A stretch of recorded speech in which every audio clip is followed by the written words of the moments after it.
By early 1999, Christopher Case was living his best life. He was 35 years old. He had moved out to Seattle to pursue a career in music, and he had landed a job at a music company in Seattle, and he had risen to the rank of executive at that company. He was incredibly fit. He was known for being at the gym 7 days a week. He took vitamins. He took his health very seriously. He had loads of friends. People really liked him. He was very close with his family.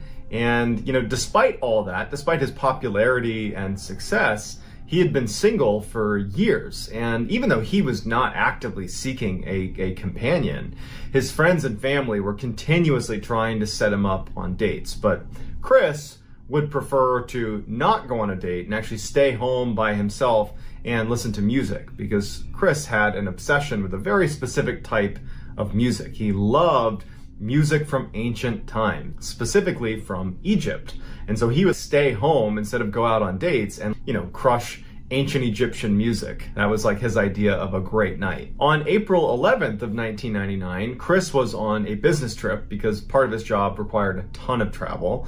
And he was on a trip with a couple of his coworkers, who were also friends of his. They go out to San Francisco, and on the 11th, they decide to go out for dinner that night. And one of his co-workers decides to bring along a friend who was someone that lived in the area. So they get to dinner, and one of them has their friend, who's an older woman, very attractive, very kind of intense looking woman. She was about 20 years older than Chris. That was his guess. And she sits down, and the four of them are just kind of having a nice conversation. And at some point, the older woman really takes an interest in Chris, and Chris takes an interest in her, because it would turn out that they had a lot in common. And then she actually admitted to him that she was really into music from ancient times, and actually has a specific interest in music from ancient Egypt. And so to Chris, he's like, how can this be? And he's like, this is my passion. I love that type of music. And they really hit it off. Now, Chris was not looking for any sort of romantic involvement with this woman. He was just so excited to talk about something he loved. And so all night, Chris and this older woman are chatting it up, and they're super into each other. He was looking at her purely from a platonic sense, but it was becoming clear by the end of the night, at least Chris was realizing this, that she was looking at him with a romantic angle. She was interested in Chris. And in fact, right as he's kind of realizing this, she asks him if he wants to leave with her and go back to her place. And he politely declines, because he's not interested. He loved chatting with her about music and other things they had in common, but he wasn't interested in her romantically. And she became a little bit more aggressive and said, no, come on, let's get out of here. I got a place right down the road. We can go listen to music and hang out in my place. And he felt really uncomfortable, and he kept saying no, but she wouldn't let it go. And so finally, as she's literally trying to get him to say yes, he says, hey, you know what? I've had a long night. I'm going to go. And so he stands up to leave, and the woman goes from being very flirtatious and friendly to very angry at Chris. And she looks at him and kind of abruptly says to him, I'm actually a witch, and I'm going to put a curse on you. You're going to be dead within a week. Okay. And he just leaves. So the next morning, on April 12th, Chris gets up and he heads to the airport, and he flies back to Seattle. When he lands in Seattle, he calls his friend Sammy, who was one of his very close friends back when he lived on the East Coast. He just wanted to share this weird experience with a close friend. And so they're kind of laughing about the whole thing. Neither of them are taking the curse seriously at all. It was like, you really dodged a bullet. It's good you did not go home with her. So in good spirits, Chris hangs up the phone with Sammy, and for the next 24 hours, Chris would fall right back into his regular daily life in Seattle. Nothing out of the ordinary happened. But all that would change starting the night of April 13th, which would have been 48 hours after his encounter with this woman in San Francisco. So Chris lives alone. He doesn't have pets. And he gets into bed that night, and he's laying there, and before he falls asleep, he hears whispering coming from outside of his bedroom in the kitchen area, kind of near the front door. And he's thinking to himself, like, I didn't just hear whispering. Like, what? No one's in here. What's going on? And he's hearing the whispering, and then it kind of stops. And before he gets up to investigate, he's like, okay, I probably was just hearing things. That wasn't real. And he's just kind of laying there trying to go to sleep, and then he hears it again. Except now it's not coming from the kitchen area. It's coming from a separate area in his apartment outside of the room he's in. And so now he's wondering, like, did someone sneak into my house? Like, is there a burglar in my house right now? And so he quietly gets out of his bed and he walks over to his door, he opens it up, and he can still hear the whispering, and it's coming from like his laundry room a little ways away. But as soon as he opens the door and he pokes his head out, the whispering stops. And he's just standing there, like, looking around, like hoping that there isn't anything in his apartment. And then out of the corner of his eye, near the front door, he sees something dash across his periphery. Like a shadowy figure basically darts across the room. And so he looks over, and he's immediately afraid that it really is a burglar in his room. And as he's looking, he's turning the light on next to him, and he's looking around, and he starts hearing the whispering again, and now it's coming from another section of his house. So he just starts turning on all the lights and looking around to try to, like, make sure no one's in his apartment. He's not even thinking about the whispering. He's just looking for this shadowy figure that he saw run past him. And so he's looking all over his apartment. All the lights are on. It's a small apartment. And as soon as he feels comfortable that the door is locked still, everything's locked, and there's nobody here, that's when he realizes that whispering is still happening. And so he turns back around, and now the whispering's coming from his bedroom where he was. And so he walks over to his bedroom and looks inside, and he can't pinpoint the whispering. Like, he keeps hearing it and walking to wherever it's coming from, and as soon as he gets near it, the whispering stops. And he's thinking to himself, like, am I dreaming? Is this a dream? Am I losing my mind? Did somebody slip me something, like, last night? Like, what's wrong with me? So he has this horrible night where he's up all night chasing down whispers in his apartment that keep vanishing, and then seeing shadowy figures running around and lurking in corners, but he can't ever see them when he looks at them. And so the next morning on April 14th, when the sun comes up, he hasn't slept, the first phone call he makes is to Sammy, his friend. And he's totally panicked, and we know about this phone call because Sammy would tell police about all her interactions with Chris over the course of this week. She would say that he was totally panicked. And she even thought, as she's taking this phone call, that it's just so weird, that Chris is scared of noises in his apartment and, like, figures moving around in his apartment, because it's so unlike Chris. He's, definitely a skeptic. He's just like he's a no BS kind of guy. So the idea that he would suddenly be terrified of something paranormal running around his apartment just seems so unlike him. But as she's listening to him, he was so scared about what was in his apartment. He knew it wasn't a person because he looked everywhere. There was no people. And that's the only reason he didn't call the police, is because he didn't want to tell the police that some shadow figure that's whispering in my apartment is harassing me. Like, what are the police gonna do? So Sammy hangs up the phone with Chris after trying to reassure him and just hopes that whatever that was doesn't happen again. But unfortunately for Chris, the night of the 14th now, he's going to bed again, and he starts hearing the whispers, and immediately he's out there looking, lights on. He's looking for these whispers. They keep disappearing. He can't find the source. He's getting frustrated. He's scared. He keeps seeing that thing dart around his apartment. Except this night, he also noticed that he would look, and he could get close enough to where he could break out the silhouette of what looked like a person, like lingering in the corner of his apartment, but he'd go closer to it and it would disappear. It was like the manifestations of what he was seeing, the whispers and this figure running around his apartment, were becoming more vivid. But he's also thinking, like, I didn't sleep the night before. This could be my imagination. I don't know if this is happening, but he's spiraling and he knows it. So the next day on the 15th, he doesn't call Sammy, but he calls a couple of his other friends that are anonymous, and they would all tell police that they got a similar story that Sammy had gotten that first night after the 14th. No matter what was happening, Chris believed it was happening, and Chris was terrified. But this wasn't even the worst of it yet. So that night on the 15th, Chris gets in bed, and now he's barely slept for 2 consecutive nights, and he's determined to just go to sleep. That he's trying to tell himself that everything that you've experienced the past couple nights is probably brought on by stress. It's brought on by now certainly a lack of sleep. So he's telling himself, like, just go to sleep. Just get in bed and go to sleep. So he gets in bed and he's laying there, and he does fall asleep. But he wakes up in the middle of the night and he can't move his body. He's paralyzed, he can't move, and he's totally awake.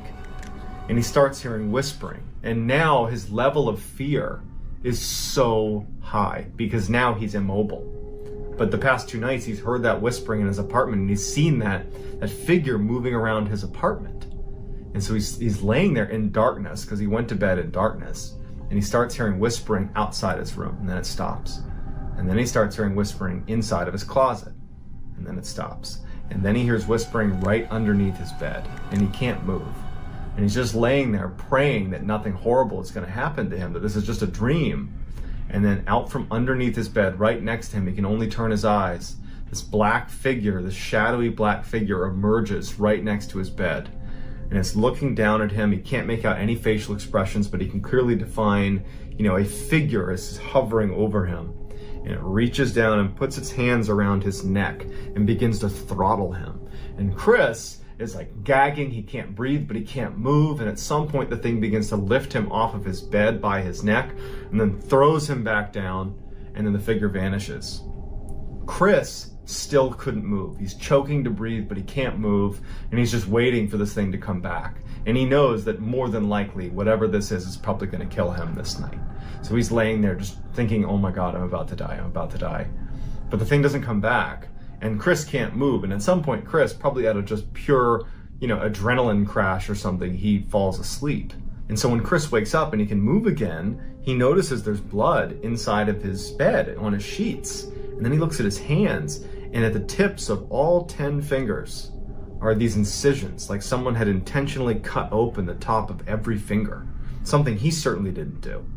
And his bed is covered in blood from these 10 cuts on his hands. And then he feels his neck, and it feels tender. And it turns out he had marks on his neck. It was all bruised up from this thing choking him out. And it brought him back to that really happened. He's now actually in fear for his life. Chris immediately calls Sammy and tells Sammy everything that happened. And Sammy can't believe any of it. She felt helpless because she's on the other side of the country. She can't help him. And Chris is just petrified, and he can barely speak, he's unable to articulate what's happening. He's describing these cuts on his hand and his neck, but there's no one in his apartment. And Sammy's trying to get him to call the police, but Chris is like, I can't call the police. What am I gonna tell him? That a shadowy figure is coming in my apartment and choking me? They're gonna think I'm crazy. Chris decides he's gonna approach this head on. Maybe that woman in San Francisco did put some curse on me. I need to go at least research it. And so there was a religious bookstore right near his house that he figured might have some things on demonic possession and demons, the occult. And he goes in there and he kind of awkwardly approaches the store owner and is like, I'm looking for, books about demons and witchcraft and how to protect yourself against that. And the guy points him towards a section of the store. And so Chris goes over there, he scoops up a whole bunch of books. He also buys a whole bundle of crucifixes. So at least 10. So he's got all these crucifixes, he's got all these books about demonic possession and witchcraft. He buys all of that and he leaves and he goes back to his apartment. When he gets back, after doing some research, he ends up putting these crucifixes all over his apartment, every room. And he takes salt and he draws a line all through his apartment against the baseboard of every wall in the house. And at every corner of the house, he'd pile up little piles of salt. He was gonna do all the things that people say to do if you're dealing with demons or ghosts or anything through witchcraft. He was kind of grasping at straws a little bit. So he went out and did everything he thought he could possibly do to protect himself. That night, which was April 16th, we don't know what happened to Chris, but something scared him so badly that in the middle of the night, in a full panic, he runs out of his apartment and he checks into a hotel and does not stay at his apartment. The next morning, April 17th, when Sammy called Chris to check on him. Now remember, this is 1999. There was just landline phones. So she calls his landline at his apartment to check on him. There's no answer because he's not there. He's at the hotel. And Sammy, who's been speaking to Chris, and other friends that have been speaking to Chris, and everyone's concerned about his mental health and what's going on with him, when she doesn't get Chris to pick up his phone, she calls the police and she says, hey, I'm concerned about my friend. Can you do a welfare check on this guy? And they go over to his apartment and it's locked, and they kind of look in the windows and everything just seems kind of quiet. And so they leave and they tell Sammy hey, look, it's locked. We can't really do anything. Let us know if you don't hear from him in the next couple of days. And so that was it. And so Sammy's super concerned. And so she goes to work on the 17th. And then when she gets back, she has a voicemail from Chris, who had called her at some point during the day while she was out. And on the voicemail, Chris tells her in a voice that was different than the past few days. The past few days, he was scared. He was really scared. This time, he is defeated. You know, he was like resigned to whatever was going on. And he says to Sammy on the voicemail, he's under attack. And that tonight, they're gonna kill me. And there's nothing I can do. As soon as she's done listening to the message, Sammy calls Chris, but she can't get in touch with him. She knows she just talked to the police who were there at his apartment that day. They're probably just gonna tell her like, hey, wait until tomorrow. We just told you, earlier, just give it a couple days. And so she just decides that she's gonna go to bed and she's gonna try calling him again on April 18th. On the morning of April 18th, Chris didn't show up for work. And word got back to Sammy, who was already gonna reach out to Chris that morning anyways, but the friends and family are talking about what's going on with Chris. And so word got back to her that Chris had missed work. And so she calls Chris, he's not picking up from his landline. And now she calls the police back and she says, hey, you were there yesterday. I know it was locked, but he hasn't shown up for work today. Everybody's concerned about him. Can you please go over and check? And so the police go back over to Chris's apartment, and this time the front door is unlocked. And they go inside and they're met with this very strange scene. You have all these crucifixes that are on the wall. You have the salt that lines every room in the house. There are all these candles that have burned down to the wick. There are little scraps of paper all over the apartment that were handwritten, little messages that Chris was leaving all over the house, warding off spirits and demons. I mean, it just looked like out of a Hollywood set for some demonic movie or something. And they search the house and there's no sign of Chris. They're yelling for him. There's no sign of him. And they make their way into the bathroom where they discover Chris's body. Chris was in his bathtub. No water in the bathtub. He's fully clothed. There's all these candles all around the outside of this bathtub. There's, more crucifixes and weird relics that are in the bathroom with him. And he's on his knees and he's slouched up against the wall with his hands kind of tucked against his chest. He had no external injuries. He was just dead. And so the police take Chris's body and the coroner comes in and does a report, and it comes out that Chris died of natural causes. He died of a heart attack. And so when friends and family saw that that was his cause of death, they didn't buy it. They're like, I don't know how to describe what happened to him. But over the past 7 days, Chris went from this happy, healthy, successful guy to a complete raving paranoid lunatic. And no one knows why. It's certainly possible that it was just a very poorly timed heart attack, mixed in with someone having a psychotic break. Or some people say that he really was cursed by that woman in San Francisco and that was the result. She said, you're going to die within the week, and he literally died within the week.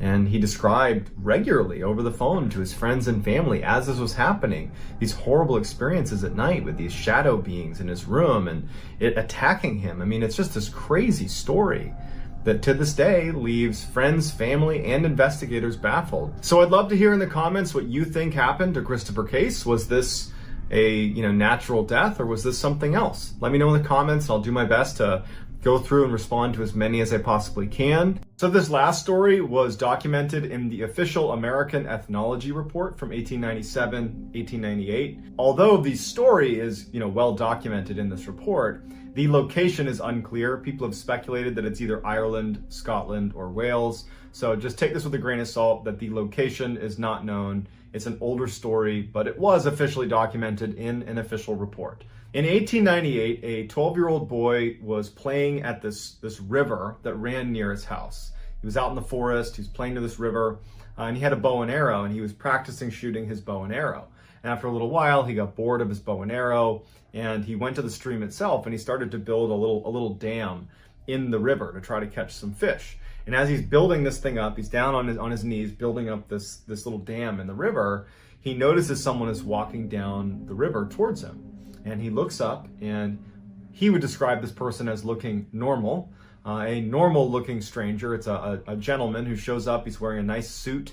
He walks over to Wofford, and he apparently just came out of the woods. And he says, hey, what are you doing? And the boy, he's like, oh, I'm making this fish trap. And he's like, man, that looks like a lot of work. Like, you should take a break. And the boy's like, yeah, I guess I could take a break. And the gentleman just says, well, if you want, while you're taking this break, you could come to my house. It's just up past the bend here. My family's there, you can have a meal with us, and then you can come back and you can finish your fish trap. And so, this is a different time. This is the late 1800s, and I'm not suggesting that at the time it was totally cool to go with strangers into weird houses in the forest, but the boy felt compelled to say yes. He didn't want to be rude, and maybe his fear of strangers is less extreme than it is, for us today in 2020. And so he agrees to go with the man. They make their way up past the river into the forest a little bit, and they come up to this cabin. Now, the boy played in the woods here, and he had never seen this house before. But he's not too concerned, because as soon as he gets to the house, this cabin in the woods, he sees that the lights are on, and he hears kids playing inside, and a close family friend of his family's is sitting on the porch talking to one of the other apparently family members of the stranger. And so the boy's put at ease, and he says hi to the family friend, and the family friend, waves back. The boy goes inside, and he sees that this family has a couple of kids, roughly his age. They're playing, goofing around. They have dinner, and this wonderful meal, and the boy, Wofford, is like, man, this is so great. And after the meal, he lays down and falls asleep. He kind of loses track of time. The boy falls asleep at this cabin. And so he wakes up early the next morning, and he feels horrible because he didn't mean to fall asleep, and he didn't tell anyone from his family where he was going. And he's thinking, man, they're going to be so worried about me. And so as he's getting up to leave, the stranger is already awake, the one that had met him down by the river and called him up to the house. And the boy says, hey, can you walk me down back to the river? And the stranger's like, I can take you part of the way down, sure. So the two of them, they're having small talk, and the boy's thanking the man for his generosity. And so as they're walking, they're passing by an orchard on one side and a cornfield on the other. And it's this beautiful morning, the sun's just coming up, and the boy remembers thinking how beautiful the setting was. But he also was thinking, like, I don't even know where I am right now. And I'm assuming he's walking me back to where I live, but this doesn't look familiar at all.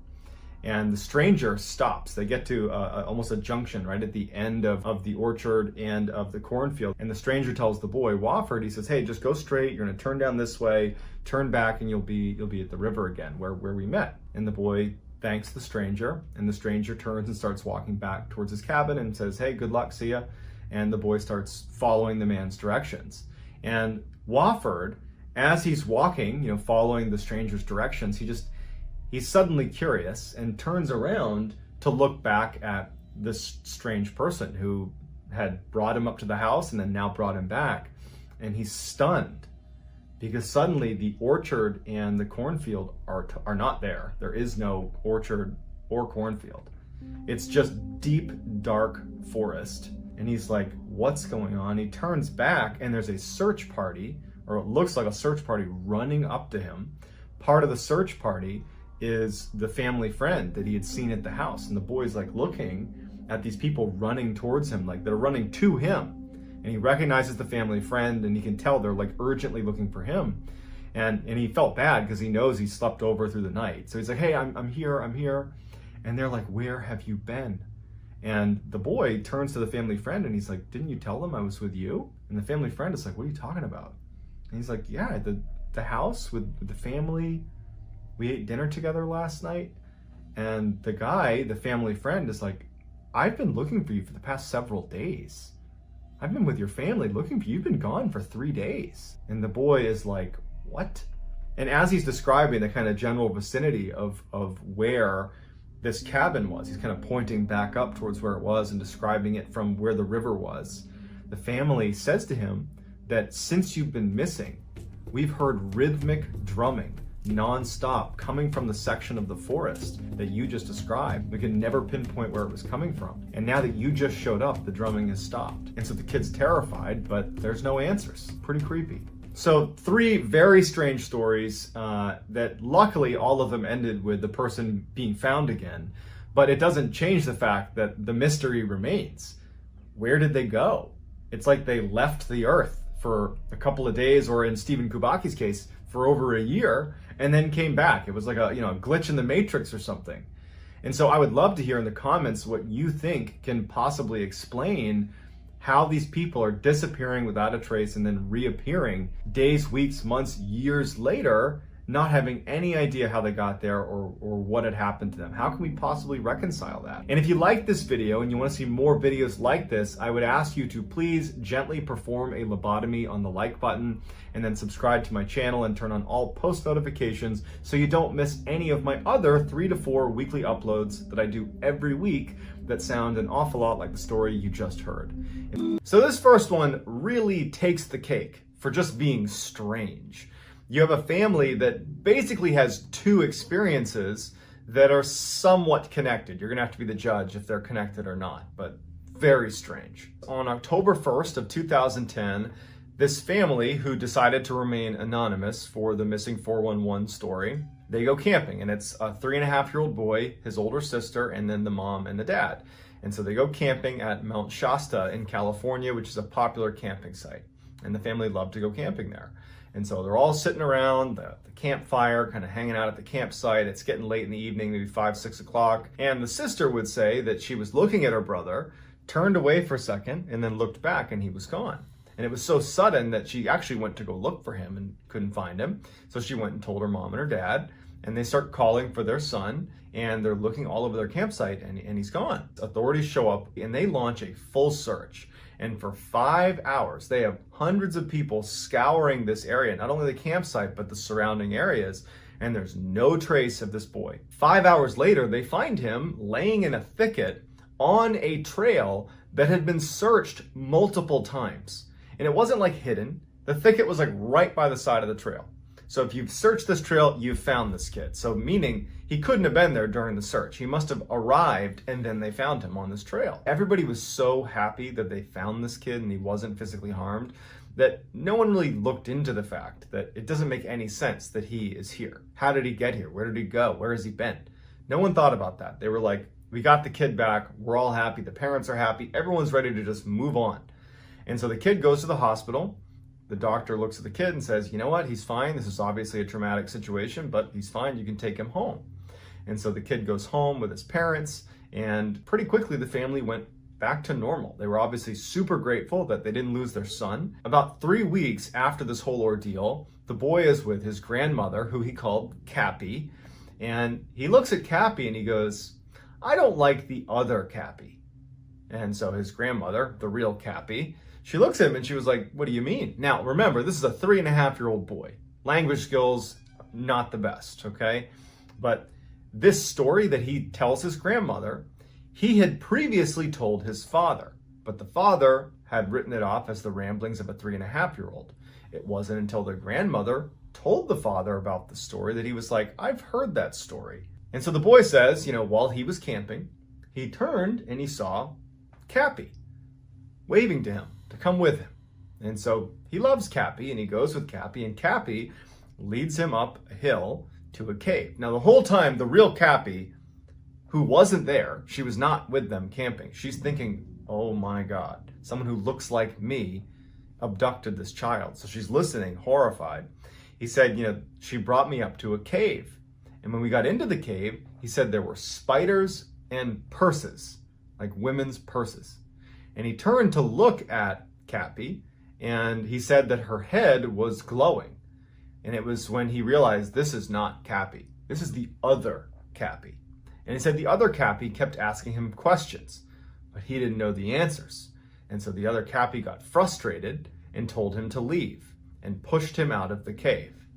And he said that he left the cave and wound up in the thicket, and that's when he was found. And so when Cappy goes and tells the father, and the father says, I've heard that story, they're like, that's so weird. Do you think there's any truth to this? Is there someone that looked like me, Cappy, that took the boy away? And so as Cappy and the boy's father are talking, Cappy feels compelled to share her own strange story about being on Mount Shasta. Because prior to this, the family, I think the way they were looking at what happened is the boy wandered off, and he returned 5 hours later. But with the boy's story being kind of corroborated by, the father who heard the same story, Cappy's like, I got to share my story now because I don't know if it's connected, but I had a very strange experience on Mount Shasta as well a year ago.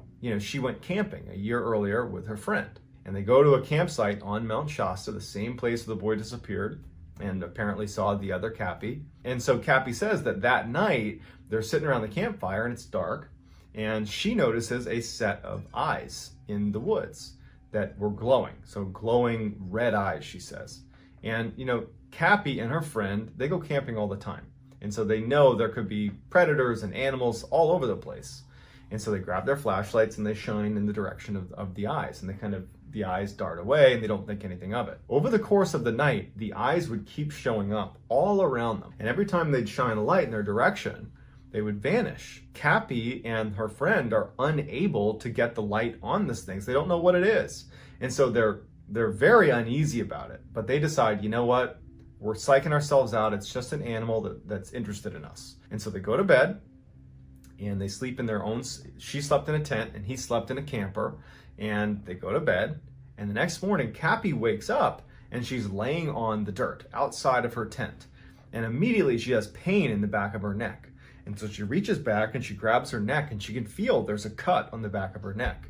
She doesn't know what it is, and she looks up and her friend is on the ground outside of his camper, face down as well. And so she gets up, she feels horrible, like sick, like violently sick in fact, and she kind of staggers away over to her friend who is laying there, and she can see too that he's got a mark on his neck, and he gets up and he's like, what happened? And they assumed that they had been bitten by, a poisonous spider. That's actually what they believed, because it was a little puncture wound on both of their necks, and that it had caused them to be sick and delirious. They'd wandered out of their camper and their tent, and they'd wound up on the ground. But now, as Cappy is retelling the story, she was like, I don't know how to connect that experience with what happened to the boy, but I can't help but feel like something weird's happening on Mount Shasta. And it would turn out that, maybe they weren't wrong, because Mount Shasta is like a hotspot for missing 411 strange disappearances. And in fact, our next story is another Mount Shasta case. In 1999, Carl Landers was a very experienced hiker, climber, whose passion in life was, on the weekends or any chance he got, was to go hiking and climbing and camping. That was just what he did. He was in great shape. He was enjoying retirement. That was his happy place, is being on a mountain somewhere in California, hiking around. And he had two very close friends that he would go hiking with just about every chance he could. In 1999, in the summer, Carl decides he wants to summit Mount Shasta. And it's something he had attempted to do before, and he had been unsuccessful, and this time he was going to do it. And so Mount Shasta, it's high enough, it's about 14,000 feet, that it's not uncommon for people to stop at this point called Lake Helen, where hikers can adjust to the altitude, because it's certainly possible to get sick from being at altitude if you don't adjust to it, or if your body doesn't respond well to it. And so their plan was get to Lake Helen, camp out for the night, and then summit the next day. So they head up in May of 1999, the three of them. They get to Lake Helen and they set up their camp for the night. It was clear that Carl already had some sort of altitude sickness, because by the time they reach Lake Helen, he's weak, he's sick, and he figures, I'm going to try to sleep it off tonight. I'll see how I feel in the morning. And so all night, Carl is just super sick. It's a horrible night for him. And so early the next morning, Carl, he's a real stubborn guy, and he really wanted to climb Mount Shasta.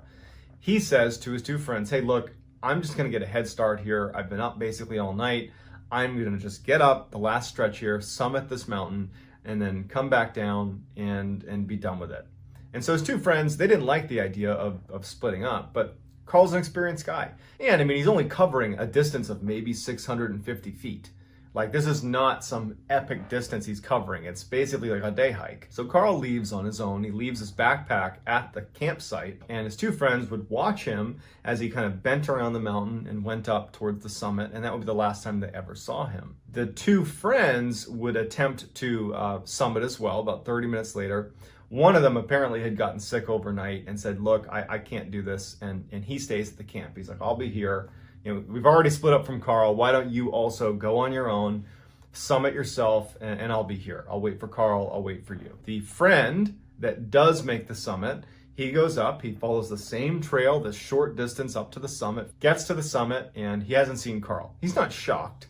It is a little strange that they wouldn't have passed on the way, but he's thinking, anything could have happened. Maybe he sat down somewhere. I don't know what it is. And then comes back down expecting to see Carl back at the campsite. So he gets back to the campsite at Lake Helen, where the other sick friend had not left. He was still there. And he says, hey, has Carl come back? And the friend's like, no, didn't you see him on the way up? Did you lap him? Like, what's he doing up there? And he's like, no, I went up. I didn't see him on the way up. I didn't see him at the summit, and I didn't see him on the way down. And they're thinking to themselves, like, thinking about the trail itself. It's incredibly open. There's almost nowhere to like fall. There's no crevasse. There's no sheer cliff. There's almost no vegetation really to obscure you. It just didn't make any sense that you could vanish. A huge search is launched. They never found anything. There was also 50 to 100 people in the area that day, and nobody knew where he went. No one saw him. No one had any idea what happened to him. They interviewed everybody there. No one knows what happened to Carl. The only clue that we have of Carl is the backpack that he left at Lake Helen before he made the summit run.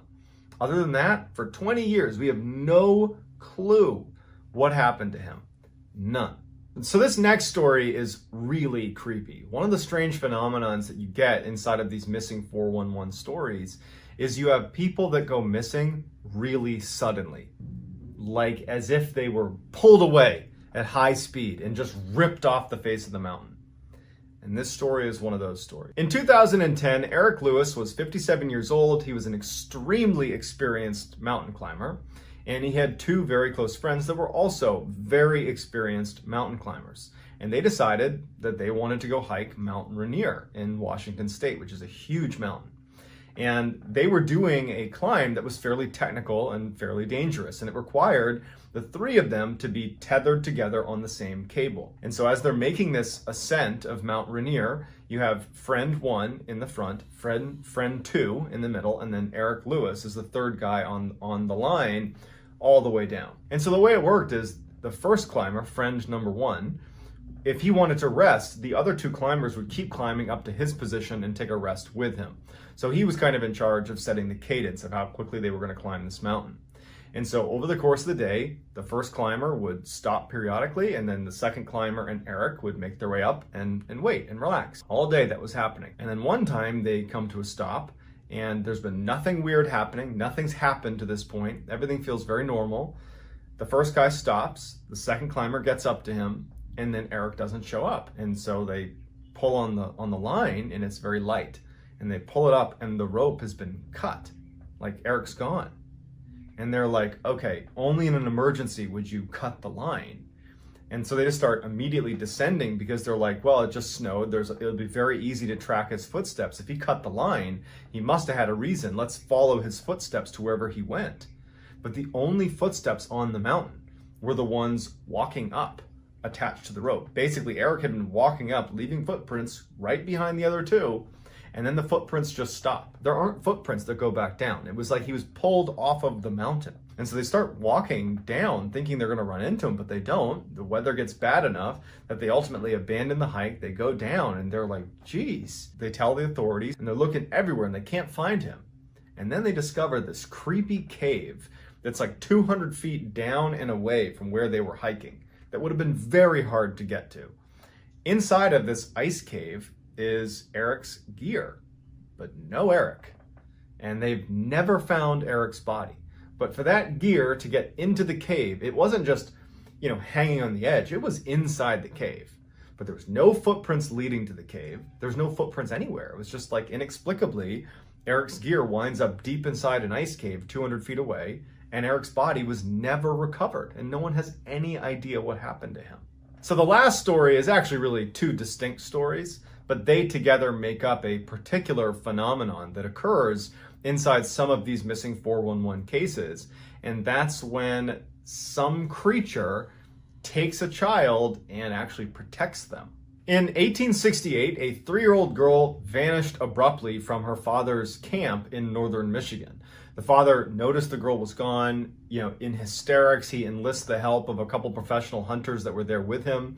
They go off looking for this girl, and after a couple of hours of looking, they start to hear what sounds like her voice. And she doesn't sound particularly distraught, but it's definitely a child's voice. And so they kind of cut through this big thicket, and out bursts this massive bear-looking thing that runs away from them. And they didn't shoot it or anything. They just saw this huge animal run away, and they're thinking the worst. because they're hearing this child and now they're seeing this huge animal that looks like a bear running away. And, you know, they go through the thicket and they find this girl who's totally unharmed, who was in this kind of clearing within the thicket where clearly this bear creature had been with her. And, you know, the father's elated, he scoops up the child and the child seems unhurt. And he asks her, like, where have you been? What happened? And she says, oh, Mr. Wolf took me here. And Mr. Wolf was feeding me berries, and Mr. Wolf was playing with me. Maybe it was a bear or a wolf or something, but some animal had taken her, brought her into a thicket, and had not harmed her. And so the other instance occurred in 1955 when a family that was made up of mother, father, and their 8 kids were staying in this camp in Montana. And they had all these different tents set up for all their kids. And some of the older kids were staying in one of the tents with their 2-year-old sister, Ida Mae, while the parents were working and the kids were doing whatever they were doing. And so these older kids are sitting deep inside the tent, and near the entrance to the tent is where Ida Mae, the 2-year-old, is sitting. And the tent is open, like the flap is open to the tent. And as they're sitting there, the older kids would later say that a bear wandered past, reached in, grabbed Ida Mae, and scooped her up into its arm. Now, a bear does not do this with its arm, but they described it like this. The bear was holding Ida like this and ran away on 3 legs instead of 4. And so the kids are freaked out because they just saw a bear take their 2-year-old away. They're basically hysterical. They sprint up to their mom and dad. They tell them what happened. And the parents just have no idea how to react to this. They obviously get in touch with authorities. They launch the search. And as they're doing the search, you know, police are asking the kids, like, describe to us again what you saw. And they're like, it was a bear that was like holding our sister like this. And they were like, you got to be more descriptive because bears can't do that. Was it a person? Was it a hairy person? And the police just didn't buy that it was a bear. And so 2 days go by and they haven't found this child. And so the family obviously is thinking the worst. They're absolutely grief-stricken. And then one of the searchers finds the girl. And they find her about 300 yards away from the camp. She was inside of a very intentionally built structure. It was like a crudely built fort. Right against the riverbed. And inside it was like a den, and she was in there and she was totally unharmed and she was perfectly fine. And they take her out and they ask her, like, you know, what happened? And she's 2, but she says, Mr. Bear fed me berries. Mr. Bear kept me here. Mr. Bear cuddled me. That's all we have. We don't know what this creature was, what bear is able to pull its arm in like this, but she felt totally unthreatened by it. And to this day, we don't really know if that was a bear or something else, but whatever it was, it didn't harm Ida, and Ida never felt threatened by it. These stories are just a fraction of the literal thousands of strange cases that David Filipitis covers in his. In early 2018, Danny Filipitis was a 49-year-old firefighter living in Canada. He had a wife, he had 2 kids, he was happy, healthy, successful.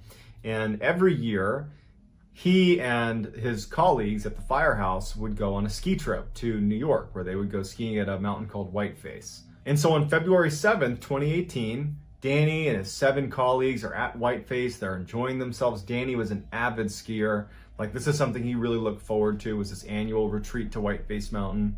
And it was getting to be lunchtime, and his 7 colleagues said, hey, let's go down to the lodge and get a bite to eat.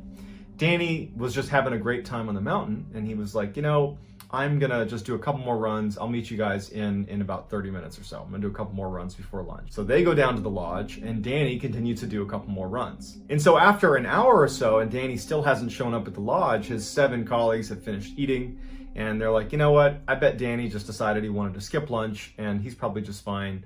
And so they end up just going out and skiing the rest of the day. But by the end of the night, when the mountain is starting to shut down, they're all checking their phones for messages from Danny. They haven't gotten anything from him. They haven't seen him. They decide, let's go check out, you know, his room back at the hotel and make sure that he's there. Maybe he got sick and he left, something like that. And the resort was attached to the mountain itself. So they just walked right over to his room. They knocked, he didn't answer, but then they went out back and they found his car, and his car was still there. They went to the front desk, they explained the situation. They ended up going in the room and checking to see if he was in there. He wasn't, but all of his personal belongings are still inside of the room. So Danny, who has not shown up after going skiing for this additional run, clearly hasn't left the mountain because his car's still here, his cash, his passport, everything is in his room. but no one knows where Danny is. And so they launched this massive search for Danny. And I mean, this day it was so crowded at Whiteface. There's so many people there. And also it had snowed a ton before they even started skiing that day. So it would have been very difficult to move very far off the mountain, let's say, if someone wanted to. I mean, just there was too much snow on the ground. So he couldn't have gotten very far. And there were lots of people there that they could interview to say, have you seen this man? They had a picture of him, you know, and no one had seen him. And there was no sign of him. Despite this massive search effort, no one has any idea what happened to him. The authorities call off the search and they tell his loved ones and his friends that, you know, Danny must have succumbed to the elements. That's the only explanation we can give. We can't find him now because the snow's pretty deep, but hopefully when the weather warms up, we'll be able to launch another search and we can recover his body. And so that's the news that's passed to his wife, to his kids, to his friends, and it's just devastating. And then a couple days later, Danny's wife is home, trying to adjust to this awful new normal, and she gets a phone call from a number she doesn't recognize. And she picks it up, and it's a little bit hard to hear, but she immediately recognizes her husband's voice. And she can tell right away that there's something wrong. Like he's not making sense. She's like, Danny, is that you? Is that you? And Danny's like, I don't know where I am. I don't know how I got here. Where are you? What am I doing? And so she immediately tells him, you have to call the police. You have to call the police. They have to come get you. And finally he agrees and he hangs up. The police receive a phone call from Danny and he doesn't know where he is. He's saying that, you know, my wife told me to call you. I'm very confused. I don't know what's going on. And they ask him to describe where he is. And he starts describing what's around him. And police are able to, you know, eventually pinpoint where he is. And it turns out he was near Sacramento, California, 2,900 miles away from Whiteface Mountain. Even more strangely, when the police go to collect Danny, he's still wearing his ski gear, you know, winter jacket, winter pants, ski boots on. He even still had his goggles on his head. And he has a haircut. He has a fresh haircut, and he has a brand new phone, a brand new iPhone. But he had no money. He had no wallet. He had nothing. He had left all of his belongings in his room. So looking at him like, how did you get a new phone? How did you get a haircut? Why did you get a new haircut? And when you got your haircut, why didn't the person cutting your hair let someone know that a man who's visibly confused wearing ski gear is getting a haircut in here? And so it's just a totally strange mystery that Danny, to this day, and anybody that knows Danny and his friends, the investigators, everybody, no one knows how he got there. How does a guy without a car, without any money, wearing ski gear, go from New York to Sacramento, California, somehow get a haircut and buy a new phone, and then just suddenly come to and be like, oh, that's right, I'm Danny, and I'm gonna call my wife and let her know where I am now. Like, it was just crazy. In 1978, a 23-year-old named Stephen Kubaki was attending a college called Hope University in Michigan. It was a small Christian school where he was studying German and history. Stephen was a little more free-spirited than the typical student enrolled at Hope University, which was very conservative. He was a big-time outdoor enthusiast, and he loved to go skiing. In February of 1978, which was just months before Stephen was set to graduate, he decided he wanted to go on a solo ski trip around the Lake Michigan area. And so this area was known as the Lake Michigan Triangle. It's also known as just the Michigan Triangle, and it's an awful lot like the Bermuda Triangle, which is in that northern section of the Atlantic Ocean where planes and boats have gone missing over the years kind of inexplicably. Well, the Michigan Triangle is like that. And starting in the late 1800s, there were all these disappearances that started occurring in the Michigan Triangle area. And so Stephen was going to be skiing around the Lake Michigan area, and so he would be in the Michigan Triangle. Now, he had told his friends and his family that he was just going out for a day trip, and Stephen was a very accomplished outdoorsman, excellent cross-country skier, so really no one bats an eye when he decides to go out and, you know, go skiing. No one even thought twice about it. They're like, all right, cool, we'll see you tomorrow. A day after Stephen had left for this ski trip, some snowmobilers were out in the Michigan Triangle area, and they spotted a trail of ski tracks that led up to the edge of the lake, where at the edge of the lake were a set of skis and 2 ski poles. Just stopped abruptly, and they see that this looks like someone might have fallen into the lake. Now, there weren't any clear breaks in the lake itself, but they figured it was worth telling police and to at least let them know in case they're looking for someone who might have gone missing in the area. And so it was around this time that Stephen Kubaki's friends and family started to recognize that he wasn't back yet, and he should have been. And so they end up calling in an official missing persons report because he should have been back.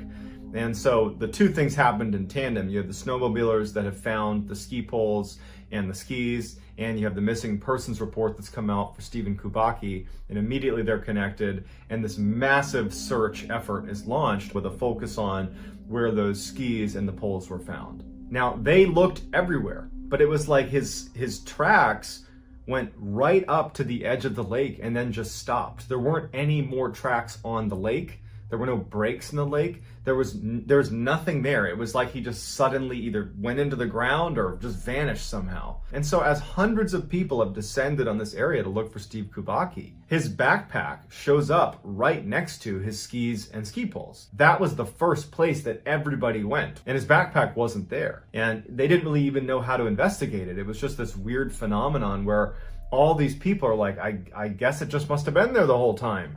They just didn't have a good answer for it. And so after a long and very elaborate search, ultimately they had to call it off. And so they told the family and friends that what must have happened is he got out of his skis and put everything down, went onto the lake, and it cracked and he fell in. And so that's what everybody believed. I mean, why wouldn't they? 15 months go by, and Stephen's father hears a knocking on the door. And who's at the door? Stephen Kubaki. And when he sees his son, he can't believe it because he believed his son was dead.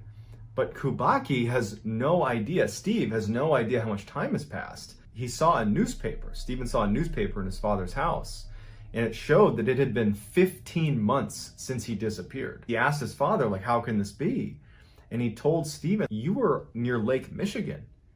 That's 700 miles away. How did you get here? And Stephen's like, I woke up in a field about 40 miles from here, and I went to, my aunt's house, your sister's house, and she brought me here. And no one had any idea how he got there or why he was in the field in Pittsfield to begin with. In addition, Stephen had on clothes that he didn't recognize. He had a new backpack that had maps and all sorts of kind of like trinkets from different parts of the country. He had been to apparently San Francisco, Sacramento, all over California, to Chicago, to Utah. He's been all over the country, according to the things that are in his backpack. He had $40 in cash, he had new sneakers, new glasses, and he had a t-shirt on from a Wisconsin marathon. It says he was a participant in. And one of the only things that Stephen would say to the media, because he basically swore off the media and he didn't want to give his story to anybody, he just said to one of the news outlets that he felt like he had been doing a lot of running.